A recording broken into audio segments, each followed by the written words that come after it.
অনেকে বলে বাগান করে কী লাভ। এই সারাদিন মাটি ঘেটে রোদে না পুড়ে নিজের একটু যত্ন করো, দেখবে নিজে অনেক সুন্দর হয়ে গেছে। তো আমি ভাবি মনে মনে যারা এই কথা বলে তারা কি করে বুঝবে বাগান করার যে এত তৃপ্তি। তো আমি আজকে হ্যাঁ ইফতার করতে বসবো, সে টাইমে মনে হচ্ছে যে আমার একটু ধনে পাতা হলে খুব ভালো হতো আমার এই মেনুটাতে। তখনই আমি চট করে উঠে ইফতারের ওখান থেকে চলে আমি দৌড়ে আমার বাগানে চলে গেলাম।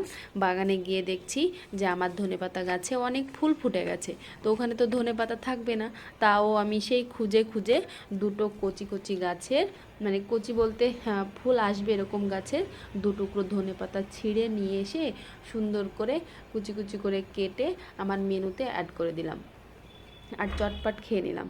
তো এইটাই হচ্ছে আমার বাগানিদের সুন্দর একটা সুযোগ, যে হাতের কাছে আছে, আমাকে বাজারে ছুটতে হলো না, আমার বাগানে আছে, আমি যখন ইচ্ছে তখন আমি নিয়ে এসে সেটা আমি ইউজ করতে পারি। এই সুবিধা নিজের বাগানের সবজি ইউজ করে নিজে খেয়ে যে যতটা শান্তি বাজার থেকে কিনে এনে ততটা শান্তি পাওয়া যায় না। এটাই আমরা